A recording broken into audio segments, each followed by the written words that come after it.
others may not.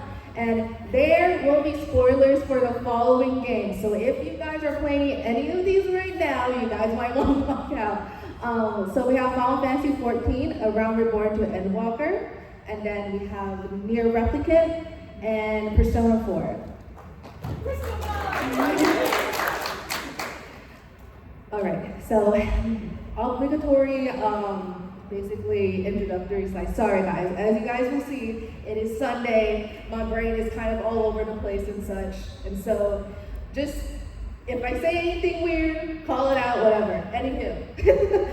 Yes. So I'm a Filipina-American pharmacist and copywriter, so that's what I do during my boring time to get the fun monies for like all my cosplay shit and whatnot, and you know, get skins for like Marvel Rivals and crap like that. So, anywho, okay, and then I've been cosplaying since 2017 and a streamer since 2023, and I'm a lover of RPGs, so like, I was originally going to call this JRPGs, but that's the only type of play. I noticed that 14 is technically an MMO, so I didn't want to be technical with it. So, anyhow, I'm also a lover of K-pop and cute trinkets. I'm going to go to Artist Island right after this.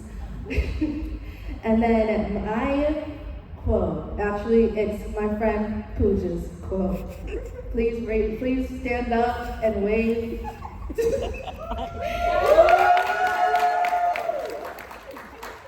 Alright, so basically my life motto is fake it till you make it. And honestly, like I have like a different impression of this meaning, because I just thought, oh, if I just like, you know, literally what the quote is, but it comes to show that when you Google it, if you try to emulate certain personality traits of yourself to the point that you start believing that you are able, like for example, oh, let me just act confident, and then eventually you'll build up those skills to be more confident. Now, if you guys recognize this boring like template on PowerPoint, so this is how typically people look at a timeline. You're born. You go to like primary to high school. You either go to college or you go to work.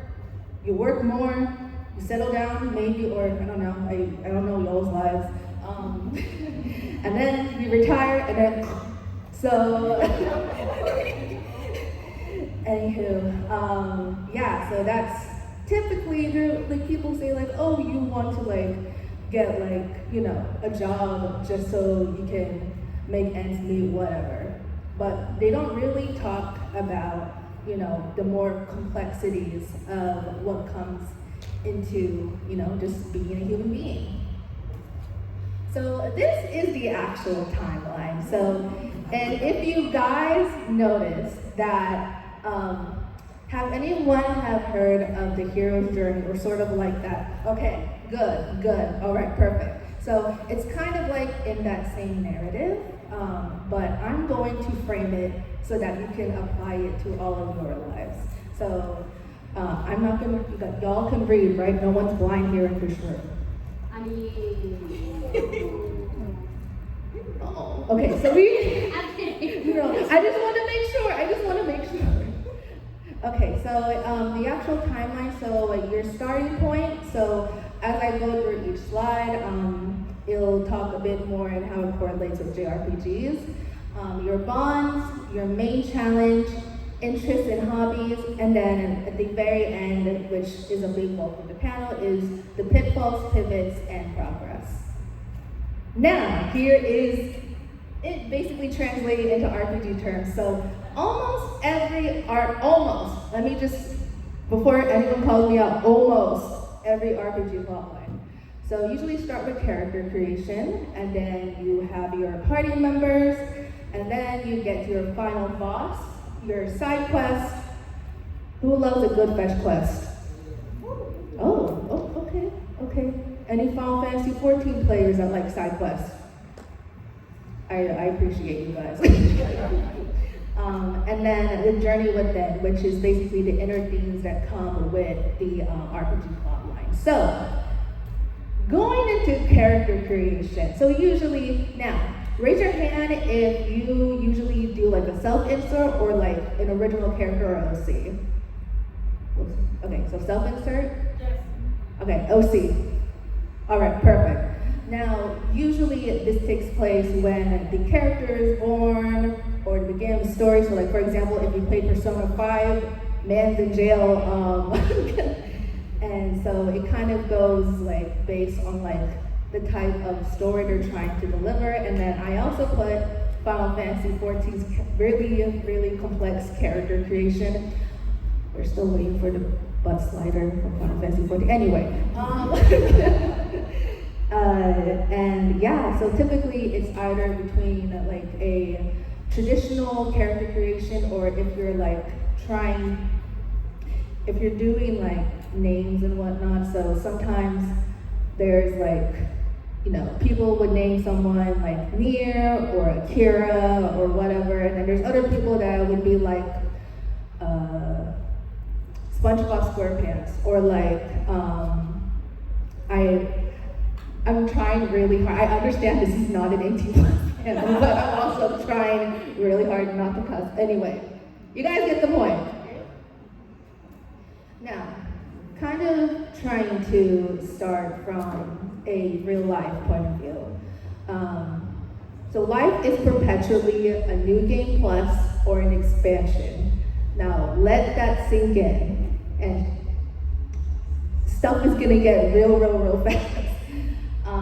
And so we have some pictures of Baby Wadi. So just going through like, I guess every single part of like my life and whatnot. And so when you are in primary school, all you care about is, oh, I get fed, I get clothed, whatever the heck. And then you get to your teen years and like, okay, I want to get in college, or oh, I want to like work, go in the army, whatever. College graduate was just thinking about, okay, I want to get into pharmacy school and hopefully get a job. And then pharmacist already came out of pharmacy school, and she was like, okay, I want to get a job, get big bucks, and so I can spend lots of money on like my hot men from limiting space. Anyway. Okay, and so like your goals will change over time. And no matter what period of your life you're in, you're going to kind of start at baseline and be a bit more naive.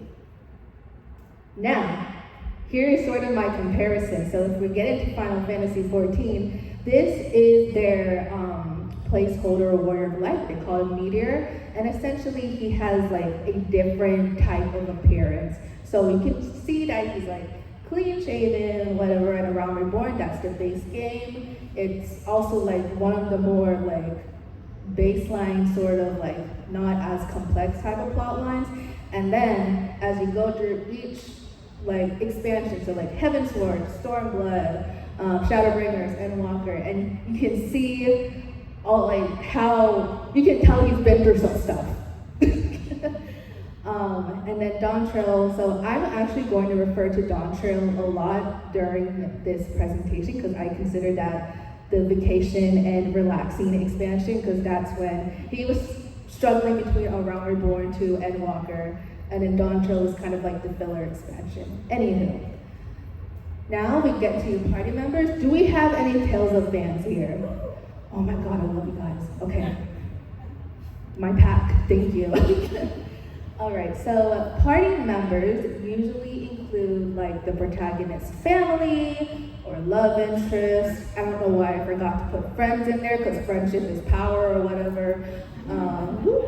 Okay, or enemies turned friends. So typically in a like traditional RPG, you have like your protag and then possibly like a love interest. Oh, notice how I put love interest? I'm looking at Final Fantasy VII. Cloud, anywho, yes. And so it can kind of rotate over time, and you will see how that can translate over to like your real life and whatnot. So you have your main bonds. So you will see a lot of, I'm not doxing anyone here, so you guys are just gonna see a bunch of stars on faces and yes. So we have friends, family, spouse, and partner. You know, these are the people you will go to, and you can tell them like, I just killed a person. Anywho, and yeah. So when you look at a RPG and you see how like the characters like interact with one another, sometimes you will see like RPGs where like they act like family, they can talk to each other, and then there are some RPGs. I'm not gonna say what because I don't want to be chased at the end of this panel, where they act more like coworkers, which every situation is gonna be different and it's kind of like real life, and then there's more. Now, who here plays the Persona games? Now, raise your hand if you pick one love interest. Wow. Okay, who has romanced them all? Oh my gosh. I'm kidding. Don't do that in real life. Karma will be after you. Okay, so this is probably like one of my favorite mechanics when it comes to RPGs. I remember when I was in university and I was an awkward little like 18-year-old, I said little and 18-year-old, like they're whatever. And I was just really socially awkward. I'm still kind of socially awkward. And I was just thinking like, oh, I can navigate my interactions kind of like, you know, basically their affinity system. So like the more that you talk to a person and kind of learn about their story, you can either get items or level ups or boosts. Sometimes you can, you know, get them as like a girlfriend or whatever. And yeah, so some examples are with the social links in Persona, the support conversations. Do we have any Fire Emblem fans in here? Woo! Awakening's my baby. I love Crawl, yes. Thank you. I appreciate you. And also the affinity system, which is found in like 7 and like others that I can't name off the top of my head right now. Now, your other bonds, which if you ask me, like when I was making this initial presentation, I was just thinking like, oh, we have like my friends, my family, and then you have the people that they either become friends or close friends later on, or they become like, they are your trauma arc. So, raise your hand if you have that one person that gave you your trauma arc. Yes. Now, I have actually a funny story about this. So like, so we used to have like this one president for like a dance club that was like extremely like with the microaggressions and whatnot, and so I actually started talking about those situations in like job interviews. So when they ask like, how do you handle conflict and whatnot, and this is what I mean by like, interactions might not always be the best, and they might be painful as you're going through them, but you do learn from them, and you are able to translate them and be like, okay, this is like what I don't want to be in like my current role or like in the team that I'm leading and whatnot. So, but yeah, anywho, your other bonds can include mentors and mentees, co-workers and classmates, strangers, hi guys. And as I said before, even the worst people that you've met in your life, and you know, it can be subjective, but I've learned a lot of valuable lessons having to navigate through conflict, and you guys should take it as like sort of an opportunity as well as you're navigating your life. So now, we're gonna talk about the final boss. And who here has at least forgot to save once before a boss battle? Oh my gosh, you guys are all like me. So, as you guys all know, it's the main obstacle keeping you from progressing to a vital part or end of the story. So not necessarily, sometimes there will be like a turning point of the story before you like actually get to the end of the game. Sometimes the first half is better than the second half. whatever. And so how that translates to real life is, so here's me, graduating from pharmacy school, whatever. I don't remember taking this picture. And so it can be like graduating from high school, college, or graduate school. So like once again, going back to that starting point slide that your goals will transform over time. Or it could be like landing your first job or a new job. The job market is very tough right now, guys. I'm here for you guys. Taking an exam to be professionally licensed, or meeting a deadline that is dependent on your livelihood. That's my current struggle right now. I work in like medical marketing and it's not a fun time. Anywho. Or for those that like want to get settled down or have kids. All right, so going into side quests. So as we've talked before, I didn't really put it in this slide, but there are two ways that I would actually like to categorize side quests. So there's the fetch quest where NPC 1 would go up to your character and be like, can you get me some milk? And you know, you can get like, I don't know, 300, 500 like gil or whatever for doing that. And then sometimes there are side quests where like there's a plot behind it. And one of my favorite ones is the husband with the apple and the wife with like the red bag from Near Replicant. If none of you guys have ever played Near Replicant before, if you guys are in the mood for existential dread, I highly recommend it. So. I said, don't forget to put in your Yes, of course.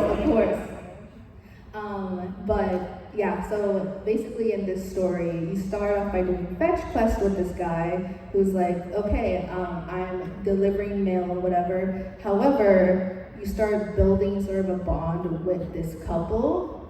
And then at the very end of the side quest, you find out that the husband dies. Yeah, it gets really dark real fast. That's why I said highly recommend Near Replicant if you're in the mood for existential dread. So you usually do them to like earn items or in-game money, boost stats, increase relationship affinity, and see additional dialogue. So if you don't do side quests already, you probably should, just because you might be missing like certain story beats, or like if you were like me like 5 years ago where I was speed running through all of my games because I need to also study for pharmacy school. But yeah, no, if you have the time to do side quests, I think you get a lot more like depth when it comes to like the overall plot. All right, now you guys might be looking at the side quest slide and the interest and hobby slide, and you probably are like, what is this girl on? So what I mean by side quest is, at least in the real life sense, is your interest and hobbies. So like obviously when you're usually doing things because they interest you in some way, shape, or form. So like in the more fun aspect, that would be like cosplay and streaming, because I want to share like my love for fandom with like people that have that same interest. And then on the flip side of things, another interest that I have is like inclusivity and cosplay and diversity and whatnot. So like just talking about that with other people that do care about it as well has, that's another form of side quest, which I will explain later on, did lead to like something pretty big, at least for my career journey. And then the hobbies include like, example, like writing, which I do right now, video gaming, cosplaying, streaming, and podcasting. And this next slide, which it makes me so sad, because like this con, I just feel like I haven't really been able to take as many selfies. So as I was like building my like, I guess, growth as like a cosplayer and whatnot, so cosplaying as Tataru has definitely helped build up like my confidence and whatnot and getting more comfortable. Like I wouldn't be here if it weren't for Tataru from Final Fantasy XIV and being able to have the bonds that I have right now in the cosplay community. I mean, there was a point, I remember in 2017, I went to my first cosplay shoot with Pooja actually. And I felt, I guess, a certain way because I didn't really know anyone. And you know, when you're like in a group where like, oh, I want to talk to people, but I'm kind of shy. It feels good afterwards to know that you can authentically form these bonds with people. Oh, okay. So now we're in the journey within, which is a big, meaty part of this presentation. So you have the plot you're introduced to, which is there is an enemy with a straightforward motive you're trying to thwart. You're trying to get from point A to point B, or in most cases, I love you, Adrian! Woo! Okay. The world is probably dying, which is like probably half of these RPG tropes, if I'm gonna be honest with you. And I don't know why I put subtitles. I think that was like a typo. My bad, guys. And you will have plot twists. So something that I've seen time and time again, especially Tales games. Oh my God, they're like riddled with them.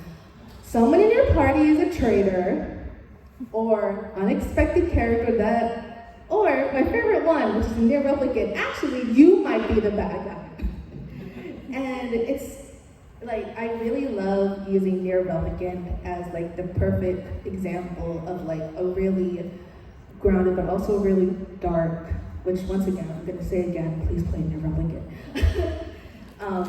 You are fighting through these monsters, for example, and this is why I bring up the spoilers.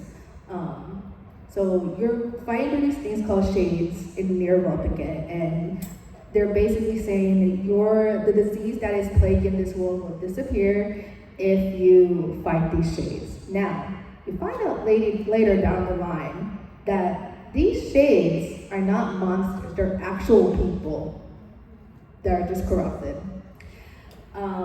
So that's what I mean by like going further down your journey and then realizing you thought you knew everything and then you kind of hit a dead point. So going to get really real right now.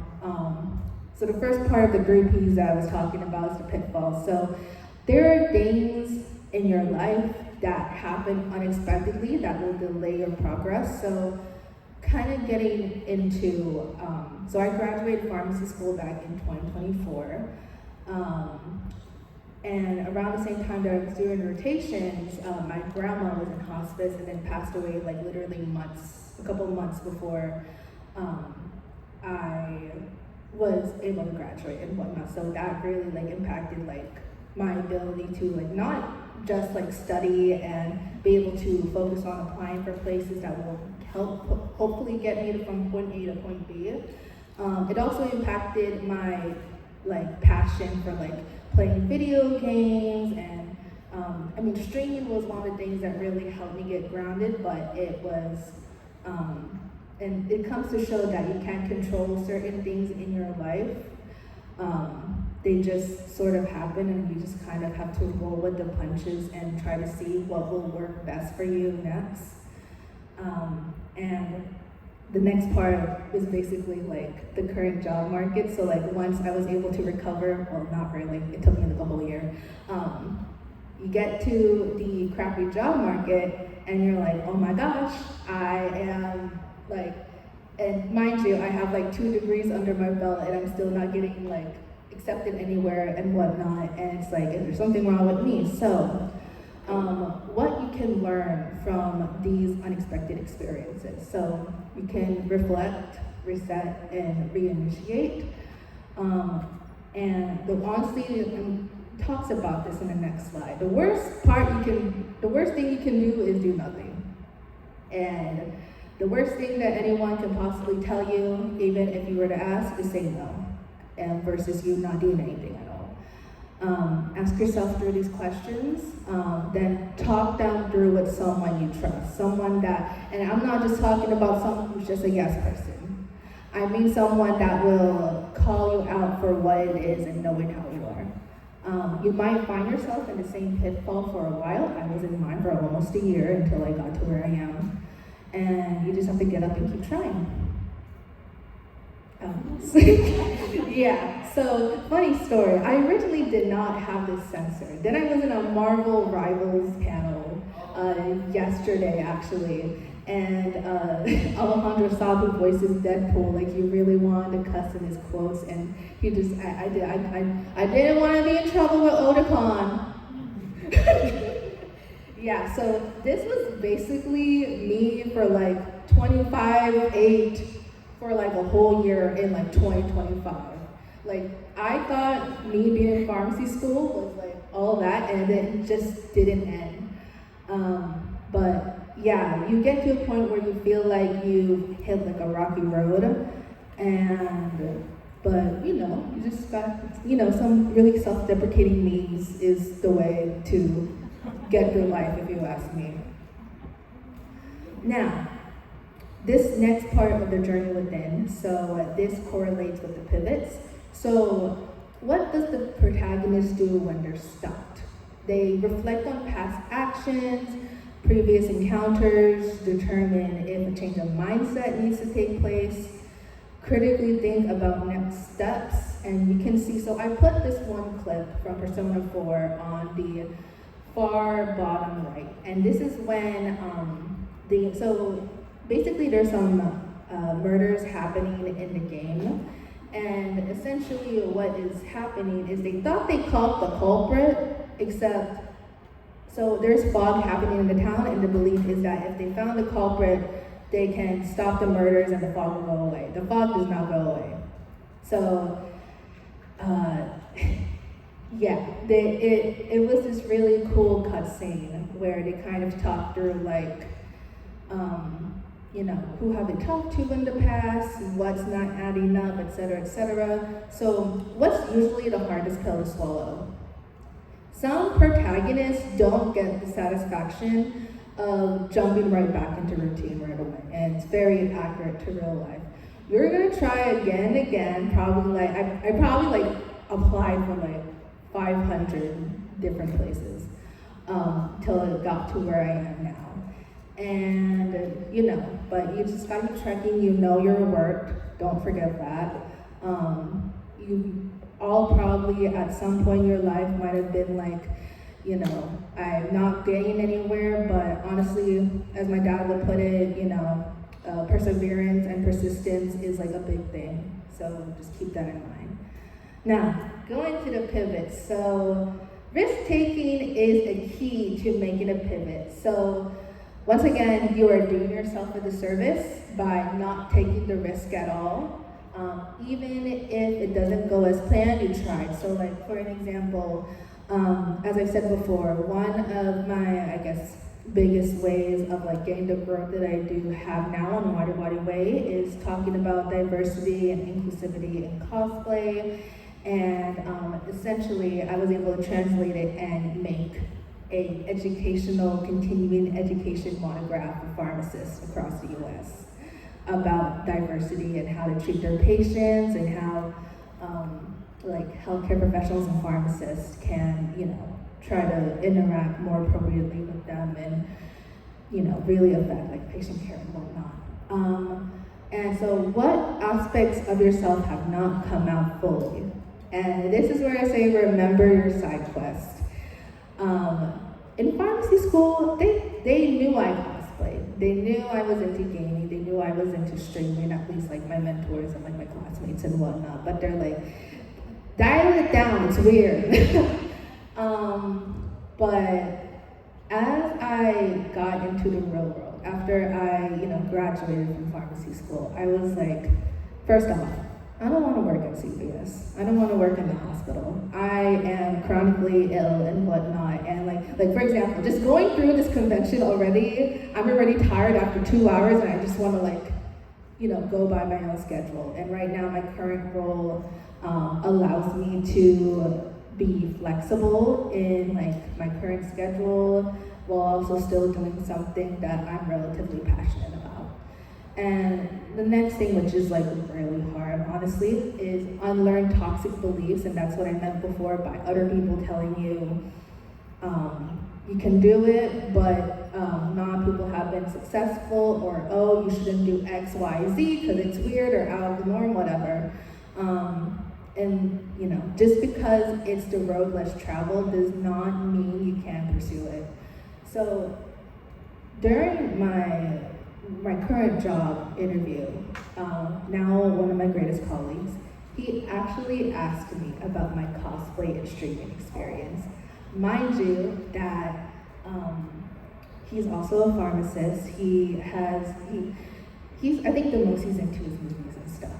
I'm like another ballgame, so like it's just like it's a little bit more than weird for them. But yeah, they asked me like, oh, what have you learned from like your experiences and stuff, and I found that that's what really set me apart from like other candidates and whatnot. And you know, granted, not all companies are like that. They're all like being boring and unoriginal and you know, all that funny stuff. But with this one, it really kind of hit home with me that, okay, there's a place out there that does care about what I do in my personal time, how much it brings me joy in my life, and yeah, I just wanted to share that with you guys. All right, so congrats, you made it. You're at the end of your story and whatnot. And so, like I said before, yes, you might get from point A to point B, but then you might find something new again. Something new you have to worry about. So yes, I got my first full-time job outside of pharmacy school, so like, what next? Now, where am I now? So I'm a junior copywriter in a medical communications agency, so I get to work with both healthcare professionals and art people at the same time. So I really am able to kind of put both worlds together and not get like extremely bored with it. So what's next for me? It's like, you know, the boring stuff like job promotion, paying off loans, and then just taking it easy and steering the course of my own life. I feel like for the past 10 years that I've been in school, I have been putting school first until very recently, and now I bring up Dontra because once again, it's the vacation like expansion, and I think I'm at a point in my life now where, and I hope everyone gets to that point in their lives where they're able to, you know, get a breather from like the most difficult hurdle of their life, and all they have to think about is, okay, what next in a more leisurely type way. Now, questions, and as I said before, the art is done by HKYTS, who is my good friend. You can scan the QR code here for their VGen. And yeah, does anyone have any questions? Right here? You mentioned the journey within, and it's Carl Jung, basically. Are you familiar with him? Yes. Okay, thank God. Because, like, Freud was just like, there's a basement in the human psyche, and like Carl Jung was just like, I wonder what's beneath the basement. What God think? Yeah. And that's very much that kind of thing. And it psychologically helped me figure myself out. Just, you know, seeing what was. Thank you for sharing. All right. How about you? Is there anything you feel like you do differently now that you know some of that? No. Like, I'm just thinking like realistically. If I were to go back, like time travel, whatever, I know myself. At the time, I'm still very stubborn. And if a future side of me is like, sorry, I just doxed myself, that's my real name. Worry. If you just relaxed, enjoy your life a little bit and all that stuff, but younger Wari will just be like, I don't believe you.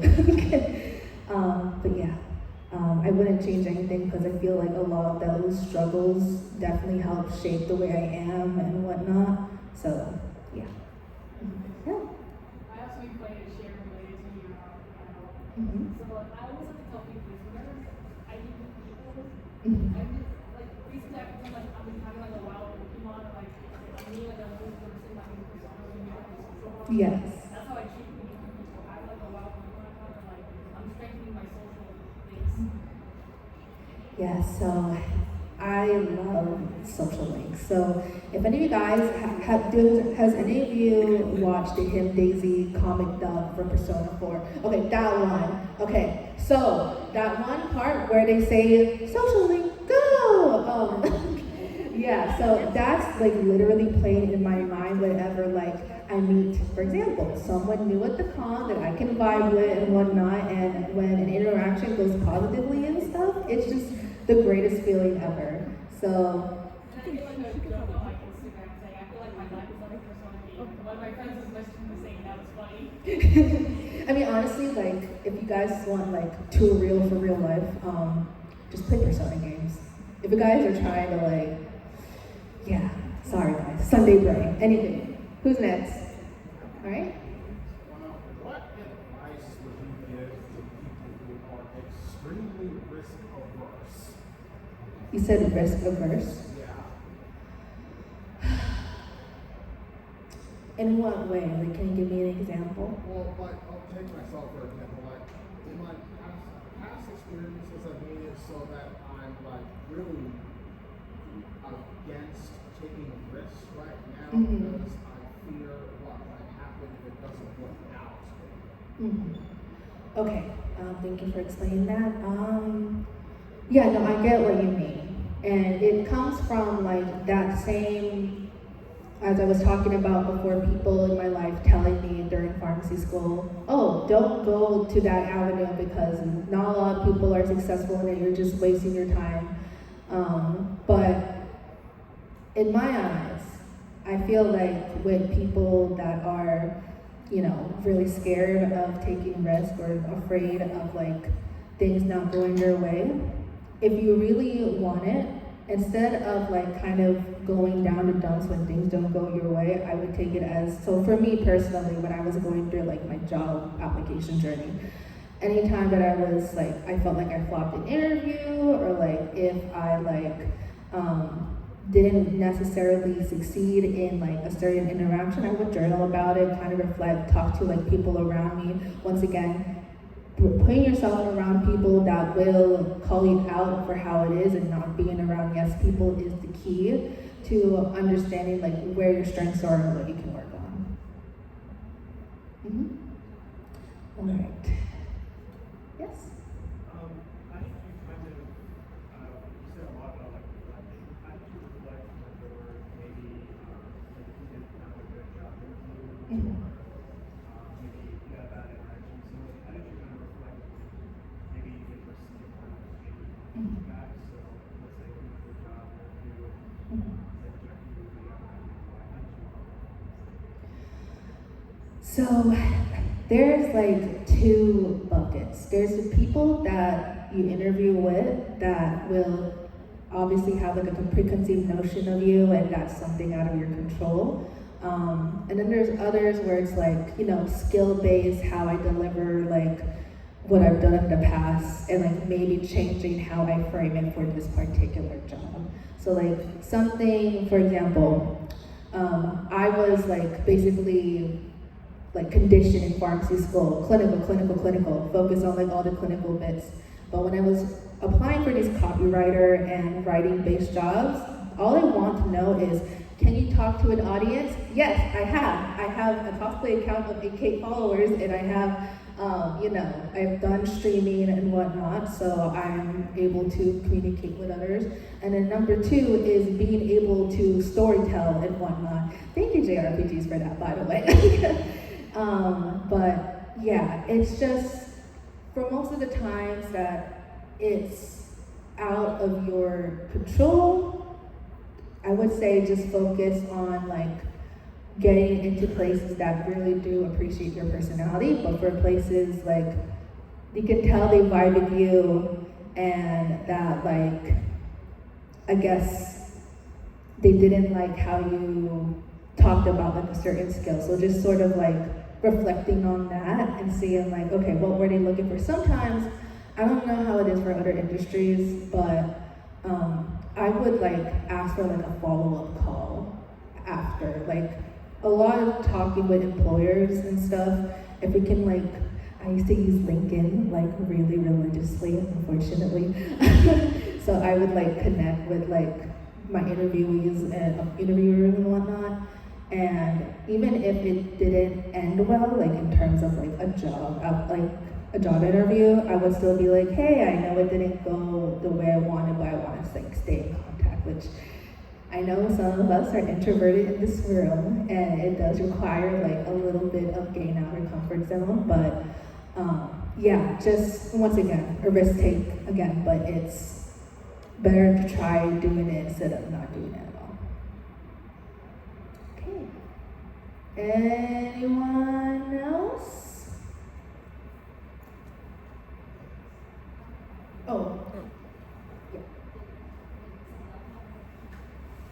I really appreciate your talk. I graduated pharmacy school last year, so a lot of things I didn't say. I was curious on how people have, because I felt real rooted into details and I didn't do residency. And while I am content with everything, I'm paying off loans and everything, I can't say I'm happy. Yeah. And hearing you being able to merge your interests and your strengths in everything and putting that into your main career is inspirational. And I can get out of reason. I love my teammates, but working with 11-hour days without a lunch kind of sucks. So, Preach. also, where can I find your CV? Because I've been a pharmacist for a year, so I need CVs. So you can actually find it on PharmCon Free CE. Yes. Yeah, no, thank you for sharing that. I really appreciate hearing that. But yeah, no, it's funny because for those that aren't like in pharmacy school and whatnot, there basically is like this belief that you have to separate like your creative interest with like everything clinical, boring, whatever. And so going back to that slide with unlearning toxic beliefs is me being more comfortable, which I did eventually, talking about like my cosplay stuff, my streaming stuff, what I've learned from running like a content creation account and how applicable it was to like get into my current role and whatnot. So, okay, anyone else? All right, I hope everyone has a good rest of their con.